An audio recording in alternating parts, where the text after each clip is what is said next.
The Blind Tony Story, Book 3, Chapter 5. We moved. In fact, we moved twice within 1 year. First, we moved to 523 Gramercy Place, and then we moved a half a block away to 36 North Congress Avenue. The inlet section had become what looked like the remains of a war zone. The realtors deliberately let everything deteriorate in order to decrease the property values, so that they could buy up everything real cheap in anticipation of the gambling about to come. Bands of kids roamed the streets looking like refugees from the Thunderdome. We moved from the inlet section to the uptown section, but in reality the uptown section was now the new inlet section. Our first move was to Gramercy Place, as I said, 523, which was only a half a block away from my school, New Jersey Avenue School. We lived over top of a holiness church, where drums and guitars played at all hours of the night. We only lived there for about 6 months. And then we moved a half a block away to 36 North Congress Avenue. I also changed schools again, because New Jersey Avenue School only went up to the 6th grade.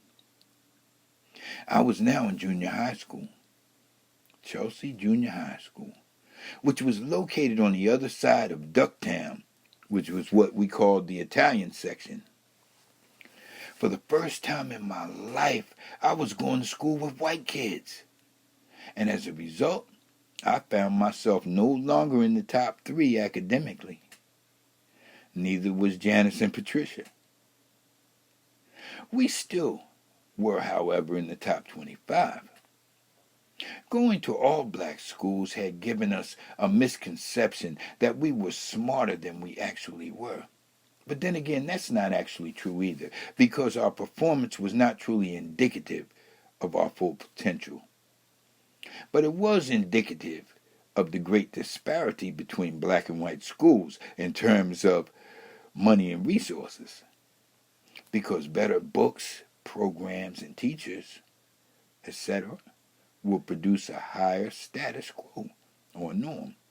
So within our genre, we were the best, but when exposed to a greater, better finance venue, we were found somewhat lacking. But this too turned out for our good, because it only made me have to work that much harder.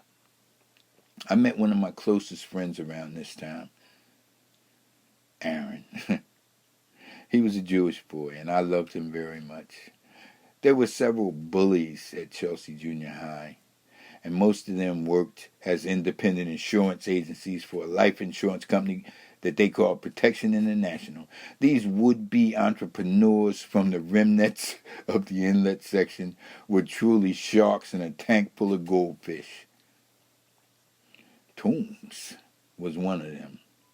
Just the mention of his name would send shockwaves of terror throughout the school. He would catch the rich white boys in the bathroom and extort protection money from them, and then demand payment of regular premiums as a safeguard against future accidents, because accidents do happen, and nobody likes them. Anyway, Aaron was a close friend of mine, and I tried to stand up for him to get his policy canceled, but I was afraid of Toombs myself. But he did respect me somewhat, because we had grown up together and went to Madison Avenue School together. We stole trick-or-treat bags together from the other kids, and I had never asked him for a favor before, though I had done several for him. Aaron and I became very, very close. We were in all the same classes, and he also had a crush on Janice, just like me. I would also let him copy my homework and cheat from my papers on the tests. He possessed such an innocent, trusting, unprejudiced, down-to-earth, fun, refreshing personality that we bonded instantly. He invited me to his house, and I met his parents and his grandparents. I will never forget the look on his grandfather's face the first time Aaron took me home with him. His grandparents had survived the Nazi concentration camps and were Orthodox Jews. They observed all the Mosaic laws and customs, and as such, I was considered a Schwarzka, a dark-skinned, unclean, uncircumcised heathen. I was, however, circumcised. They just didn't know it. They even had separate silverware for meat and dairy dishes. His parents were also religious, but a lot more liberal than his grandparents. You could see how Aaron's father's generation was adulterating his grandfather's generation's customs and traditions. And I believe that Aaron's grandfather frowned on Aaron's mother and father's actions just as much as he did mine. Anyway, I became a regular fixture at their house, especially on the weekends. We would shoot pool, go kayaking, and also his grandfather would take us to the trash dump and let us shoot the .22 rifles at bottles and cans and scavenger birds. His father was a doctor, and he had an office in the front of their house, which Aaron and I would rummage through and ransack whenever we thought we could get away with it. They also had a baby grand piano in the living room, which everyone loved to hear me play, especially his grandmother. He also had a big sister named Helen, who we used to irritate a lot, and also a younger sister named Christy, who we also used to annoy. We smoked a lot of dope. Unlike the uptown nickel bags, Aaron used to get quarter pounds, and I started buying ounces from him. When the time for his bar mitzvah came, he invited me, and I attended. I was the only black face there. And afterwards, there was a big party at his house, which I also attended. He received a lot of gifts, and I entertained on the piano. Portrait. And also received a lot of envelopes containing money. Aaron played the drums, but so did our friend Victor, whose parents owned a hotel and restaurant, Teplitsky's. They both wanted to play with me on the drums, and their rivalry created a jealousy that put me uncomfortably in the middle. Because Victor was a better drummer, but Aaron was a much better friend. You know, the top song at that point in time was Downtown by Petula Clark, and we played it over and over again. Aaron was also a regular fixture at my house, and I could still see the hate on my neighbors' faces when we would walk down the street together. I guess culture shock applies equally across all races because I can also still remember my father's look of shock at seeing me and Aaron together on our living room couch watching television together. Our love for each other was greater than our need of acceptance from our families or our friends or peers. And our friendship continued to grow throughout high school. And it still remains strong even today. His parents thought that I was a bad influence on him. And my parents thought that he was a bad influence on me. They were both wrong. And they were both right. Aaron introduced me to high-quality cocaine, which we both grew to love, at $75 to $150 an ounce. A gram, I meant. And he also introduced me to psilocybin mushrooms, peyote cactus buttons, speed, acid, hash, Thai sticks, honey oil, hash oil, and a wide variety of exotic mood-altering substances. My schoolwork suffered, and as I entered high school, I fell even deeper down the academic ladder, but still remained in the top 75 or so. Eventually, I didn't even bother to go to school anymore, and eventually my diploma got mailed home to me because I was too smart to just fail.